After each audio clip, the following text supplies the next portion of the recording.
할머니 감 이야기. 도시 외곽의 작은 친환경 농장에는 감나무들이 질비하게 서 있었어요. 나무들은 해마다 따스한 햇살을 가득 머금고 알맞게 익은 감을 주렁주렁 맺곤 했죠. 농장 주인 아저씨는 자연을 사랑하는 마음으로 농장을 돌보고 제일 잘 익은 감을 골라 도시에 있는 로컬 마켓에 내다 팔았어요. 우와, 이번 감도 정말 잘 익었구나.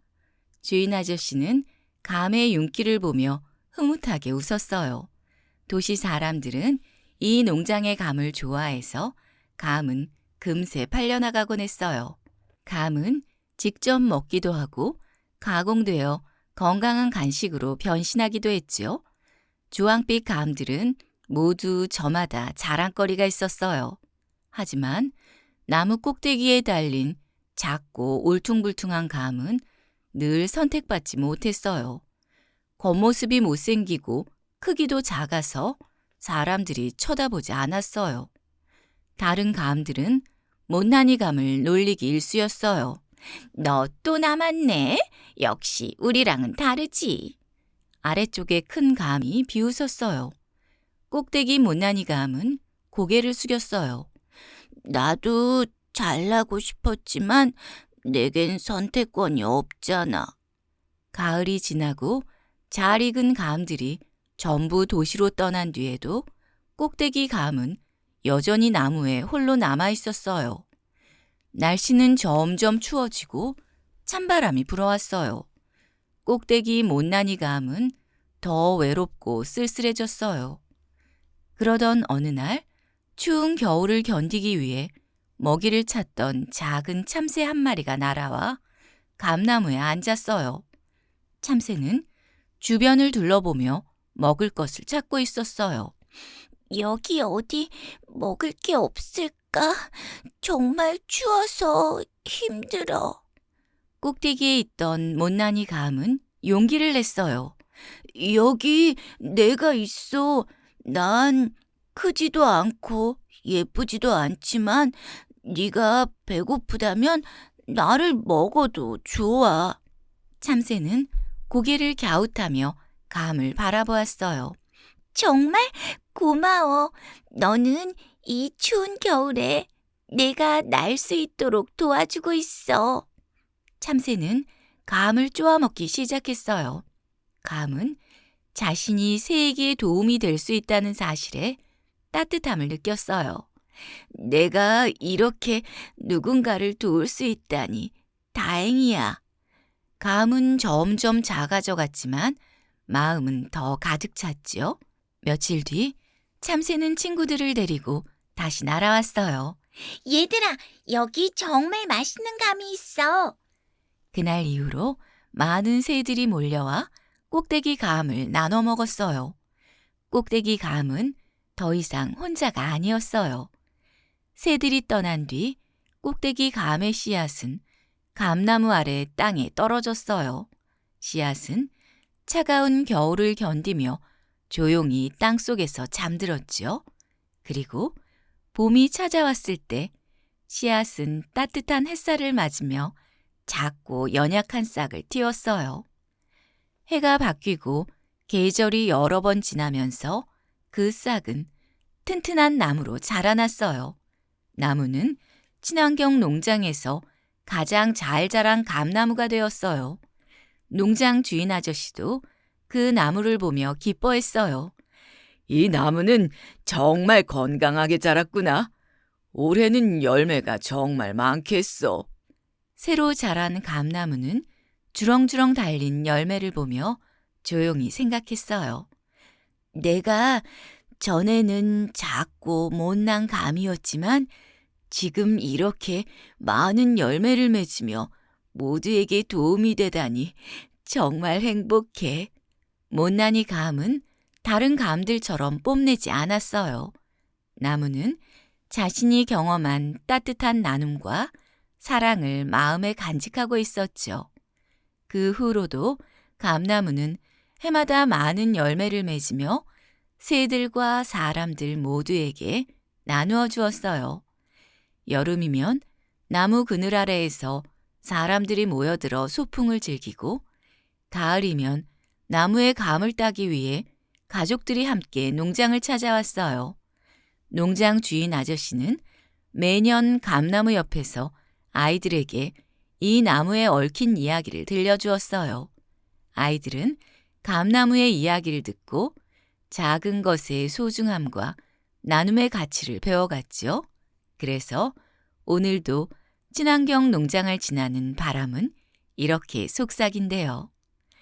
작고 볼품없이 보여도 세상에는 모두가 필요한 이유가 있지. 중요한 건 누군가를 위해 자신을 나누려는 따뜻한 마음이야.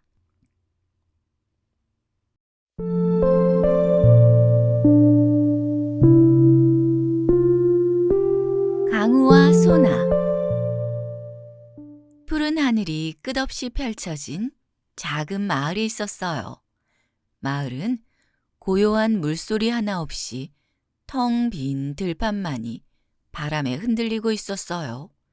이곳은 강도, 개울도, 비도 찾아오지 않는 메마른 도시의 변두리였죠. 이젠 하늘도 우리를 잊었나 봐. 그러게요.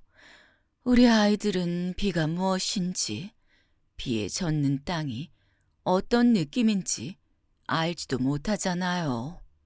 그런데 이 마을에 초록을 간직한 정원에서 혼자 자란 강우라는 아이가 살고 있었어요.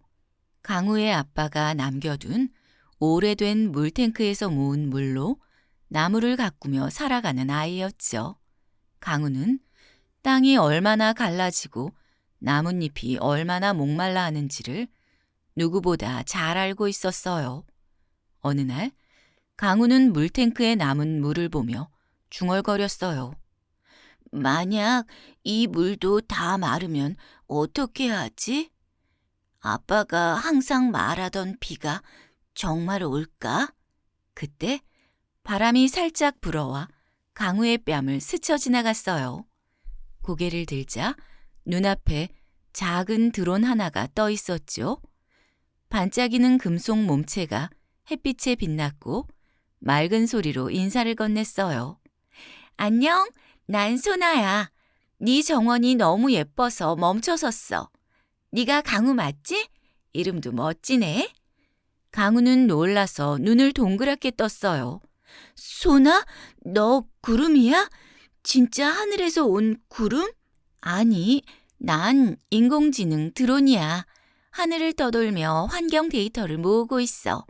하지만 이름처럼 나는 비를 만드는 임무도 맡고 있지.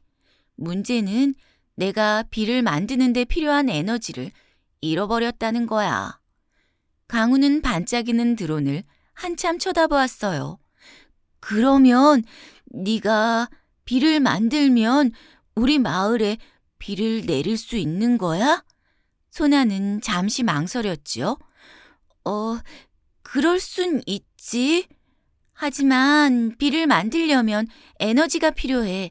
사람들이 나를 보고 구름이라고 부르는 이유는 하늘을 떠다니며 사람들의 감정을 모으기 때문이야. 감정의 에너지가 나를 움직이고 비를 내리게 해주거든. 하지만 여긴 너무 오랜 시간 동안 메말라 있어서 아무런 에너지도 찾을 수가 없네. 강우는 생각에 잠겼어요. 감정의 에너지가 뭐야? 그런 사람들이 자연을 그리워하거나 비를 기다리며 간절한 마음을 품을 때 그 감정이 나를 채워줘.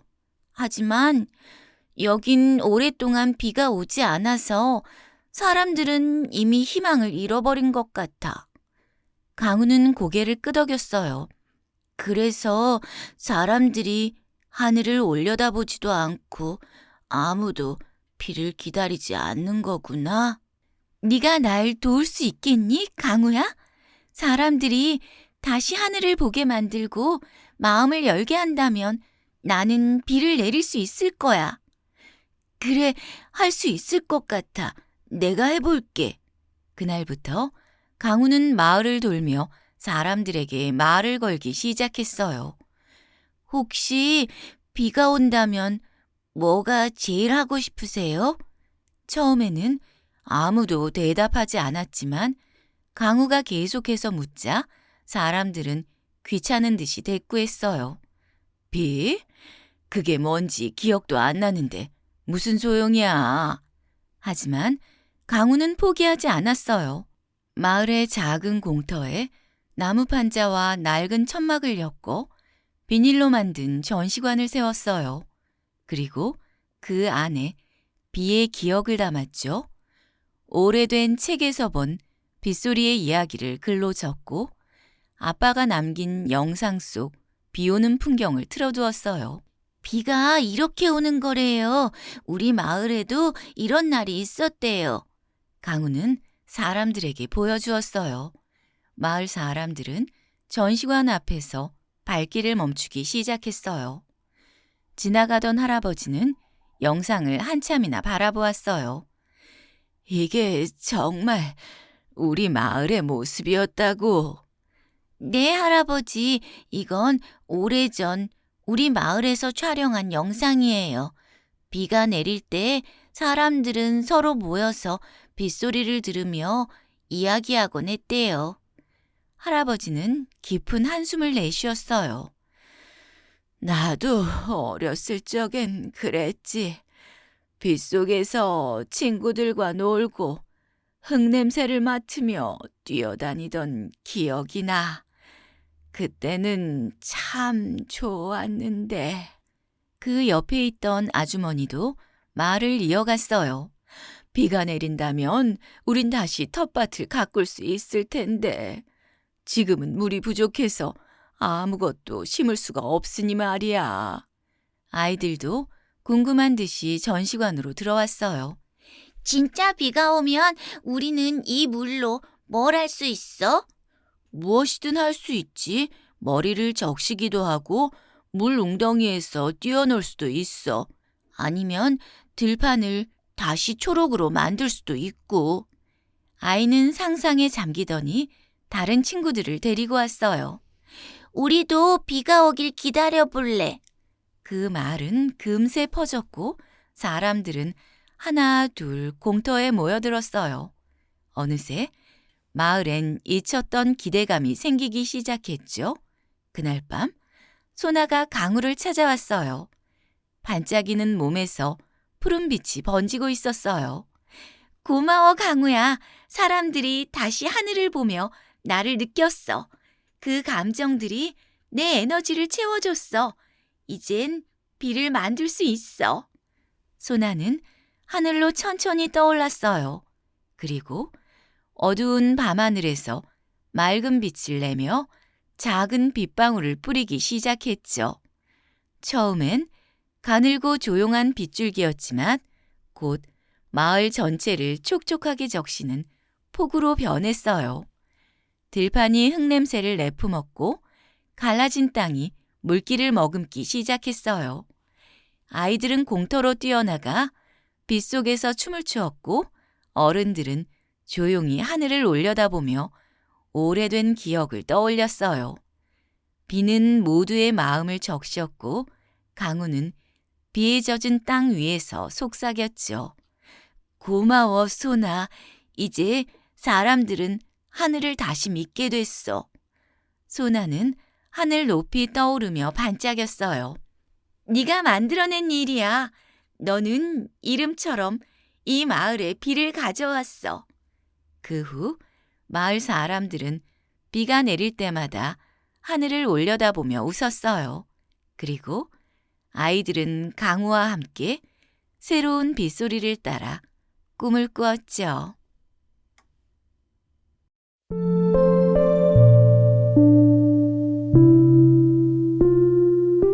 까마귀의 지혜. 깊고 푸른 숲 속에 수많은 새들이 모여 사는 곳이 있었어요. 숲은 매일 아침이면 새들의 노랫소리로 가득 찼죠. 종달새는 맑은 목소리로 하늘을 물들였고 공작은 화려한 깃털을 흔들며 춤을 추었어요. 다른 새들도 아름다운 노래를 부르며 숲을 물들였어요. 그런데 숲의 한쪽에서는 까마귀가 혼자 외로이 앉아 있었어요. 까마귀는 다른 새들처럼 아름다운 목소리도 없었고 깃털도 온통 검은색이었죠. 다른 새들이 노래를 부를 때 까마귀가 깍깍 하고 소리를 내면 새들은 깔깔대며 비웃곤 했어요. 저 까마귀 좀 봐. 아우, 저런 목소리를 가지고 어떻게 노래를 부르겠다는 거야? 저 검은 깃털은 왜 저렇게 칙칙할까? 우리처럼 예쁜 색이 있었으면 좋았을 텐데. 참 안 됐다. 까마귀는 아무 말도 하지 못한 채 고개를 떨궜어요. 다른 새들이 자신을 멀리할수록 점점 더 외로워졌어요. 까마귀는 밤하늘을 올려다보며 혼자 마음 아파했어요. 왜 난 이렇게 태어났을까? 나도 다른 새들처럼 예뻐지고 싶어. 그러면 친구를 사귈 수 있을 텐데. 그날 이후 까마귀는 다른 새들처럼 아름다워지기 위해 노력했어요. 공작이 떨어뜨린 푸른 깃털을 주워 자신의 몸에 붙여보았고 카나리아의 노란 깃털도 찾아서 더했어요. 하지만 거울에 비친 모습은 어딘가 이상했죠. 왜 이렇게 예쁘지 않을까? 깃털은 분명 예쁜데 나한테는 어울리지 않는 것 같아. 며칠 동안 새로운 깃털을 붙이느라 애쓰던 까마귀는 결국 포기했어요. 깃털이 하나, 둘 떨어져 나가는 걸 보며 좌절감만 커졌죠. 어느 날 까마귀는 숲 가장자리 나뭇가지에 홀로 앉아 있었어요. 그때 작은 참새 한 마리가 다가왔어요. 까마귀야, 나 좀 도와줄 수 있어? 까마귀는 놀라며 참새를 쳐다보았어요. 자신에게 도움을 청하는 새는 처음이었거든요. 내가 뭘 도와줄 수 있을까? 참새는 안타까운 눈빛으로 까마귀를 보았어요. 어젯밤에 무서운 꿈을 꿨어. 그런데 그 꿈이 무슨 뜻인지 모르겠어. 숲속의 다른 새들이 알려주었어. 너는 지혜로운 새라고 말이야. 네가 내 꿈의 뜻을 알려줄 수 있을 것 같아. 까마귀는 처음엔 망설였지만 참새의 진지한 태도에 마음이 조금 녹았어요. 그럼 네 꿈 이야기를 들려줘봐. 내가 한번 생각해 볼게. 참새는 꿈 이야기를 들려줬어요. 폭풍우가 몰아치는 하늘과 사라지는 둥지, 그리고 길을 잃고 혼자 날던 자신에 대한 이야기였죠. 까마귀는 눈을 감고 조용히 들은 뒤 부드럽게 알려주었어요. 그건 네가 두려움을 이겨내야 한다는 뜻인 것 같아. 중요한 일이 다가오고 있지 않니? 네 마음을 믿고 용기를 내면 잘 해낼 수 있을 거야. 참새는 고개를 끄덕이며 환히 웃었어요. 고마워 까마귀야. 네 말 덕분에 힘이 났어. 그날 이후 까마귀를 찾아오는 새들이 하나 둘 늘어나기 시작했어요. 비둘기는 숲속에서 길을 잃었을 때 까마귀에게 물어봤고 종달새는 자신의 노래가 더 아름다워질 방법을 물어봤어요. 까마귀는 그들의 이야기를 잘 들어주었고 자신만의 지혜로운 조언을 들려주었어요. 비둘기야, 네가 있는 곳은 네가 온 길과 이어져 있어. 조금만 더 주위를 살펴보면 방향을 찾을 수 있을 거야. 종달새야, 네 노래는 충분히 아름다워. 하지만 네 마음을 담아 부른다면 더 깊은 울림이 있을 거야. 다른 새들은 까마귀의 말이 놀랍도록 정확하고 따뜻하다는 걸 알게 되었어요. 까마귀는 그저 느끼는 대로 그리고 생각하는 대로 말했을 뿐이었는데 그 말을 들은 새들에게는 큰 용기와 위로가 되었죠. 어느 날 공작이 까마귀에게 다가왔어요. 공작은 머뭇거리며 물었어요. 까마귀야, 혹시 나도 너처럼 지혜로운 새가 될 수 있을까? 까마귀는 놀란 눈빛으로 공작을 바라보았어요.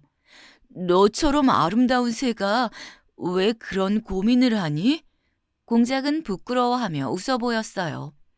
내 깃털은 예쁘지만 다른 새들처럼 지혜롭거나 특별한 건 없는 것 같아서 말이야. 나는 겉모습만 빛나는 게 부끄럽거든. 까마귀는 잠시 생각해 보았어요. 공자가 너의 깃털은 새들에게 기쁨을 주고 있어. 하지만 너 스스로 네 가치를 알아야 진정 빛날 수 있을 거야. 겉모습은 네가 가진 아름다움 중 하나일 뿐이니까. 공작은 고개를 끄덕이며 다시 활짝 웃었어요. 역시 네가 맞아. 까마귀야, 나도 내 안에 다른 아름다움을 찾아볼게. 이제 숲속 모든 새들은 까마귀를 더 이상 외면하거나 비웃지 않았어요. 오히려 까마귀의 지혜를 존경하고 그의 조언을 구했어요. 까마귀는 자신만의 가치를 깨달았어요. 다른 새들처럼 화려하거나 고운 목소리를 갖지 않았지만 누구보다 따뜻한 마음과 깊은 지혜를 가지고 있었죠. 어느 날 참새가 까마귀를 다시 찾아왔어요. 까마귀야, 네 검은 깃털은 밤하늘 같아. 밤하늘엔 별이 빛나잖아. 난 네 깃털이 정말 멋지다고 생각해. 까마귀는 조용히 미소 지었어요. 고마워, 참새야. 나도 이제야 내 깃털이 얼마나 소중한지 알 것 같아. 여전히 숲속은 새들의 노랫소리로 가득했어요. 까마귀의 목소리도 당당히 그들 속에 섞여 있었죠. 이렇게 숲속은 언제나처럼 푸르고 새들은 서로 다른 목소리로 노래를 부르며 오늘도 행복한 하루를 보내고 있어요.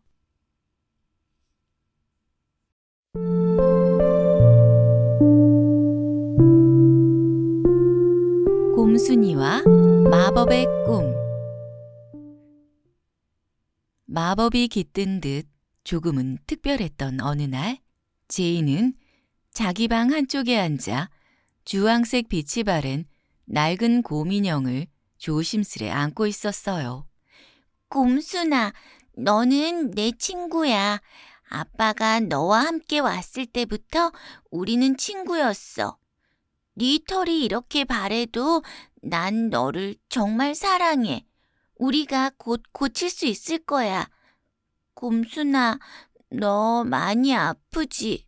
내가 꼭 고쳐줄게. 약속할게. 그날 밤, 제이는 곰순이를 걱정하며 잠이 들었어요. 그리고 꿈속에서 아주 신기한 일이 일어났어요. 곰순아, 우리 어디 가는 걸까? 여기는 숲인 것 같아. 꿈속에서 제이는 곰순이를 배낭에 넣고 숲을 지나 마법의 인형 가게로 향했어요. 햇살이 이렇게 예쁘게 내리쬐고 있어. 곰순아, 우리가 마법의 가게에 도착하면 너를 다시 튼튼하게 만들어줄 수 있을 거야. 곰순이는 대답하지 않았지만 어쩐지 제이는 곰순이도 기뻐하고 있을 거라 느꼈어요. 저기 봐, 곰순아. 저게 바로 마법의 인형 가게야. 오래된 친구에게 새 생명을. 마법의 인형 가게. 제이는 두근거리는 마음으로 문을 열었어요. 안녕, 인형들아. 우리는 곰순이를 고치러 왔어. 어서 오렴, 예쁜 꼬마 아가씨. 할머니, 곰순이가 많이 아파요. 고쳐주실 수 있나요? 제이는 두 손으로 곰순이를 꼭 안고 있었어요. 곰순이가 너무 낡아서 찢어진 데가 많아요. 다시 튼튼하게 해주실 수 있지요? 할머니는 곰순이를 받아 조심스럽게 살펴보았어요. 곰순이는 참 오랫동안 사랑을 받았구나. 하지만 새 것처럼 만들기 전에 곰순이의 마음을 먼저 물어봐야겠구나. 곰순이가 마음을 가졌다고요? 정말이요? 아이, 그럼. 할머니는 미소 지으며 제이를 바라보았어요. 모든 인형들은 오랫동안 사랑을 받으면 마음이 생겨나지.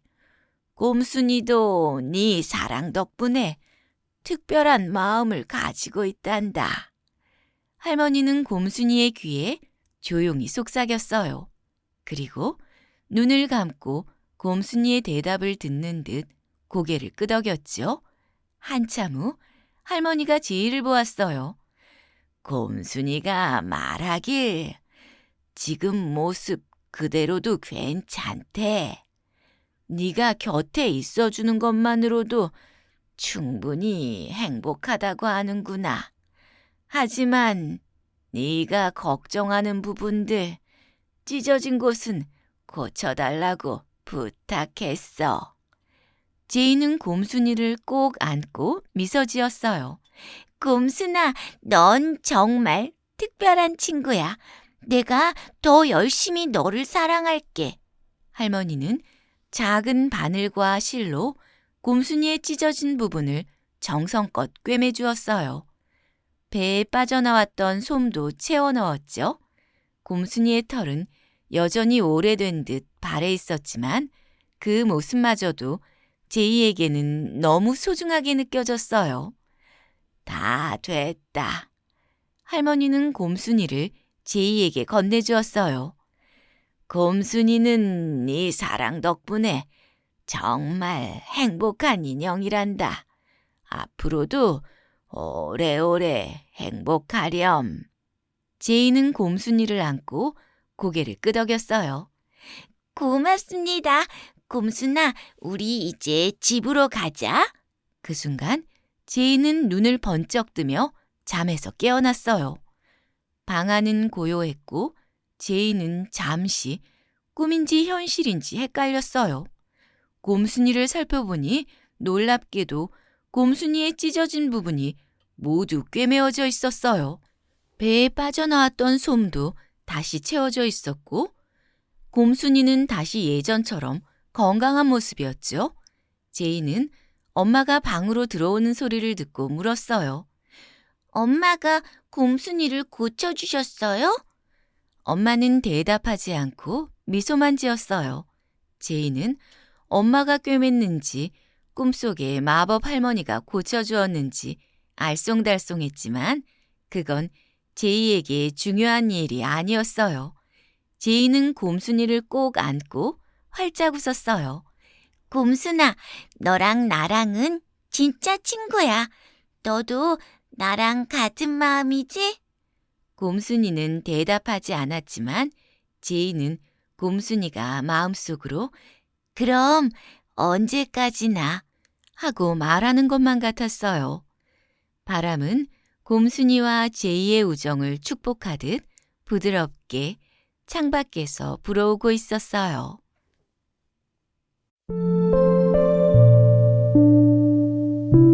잘 들으셨나요? 그러시다면 구독과 좋아요, 알림 설정 부탁드립니다. 저는 책 읽어주는 안나였습니다. 고맙습니다.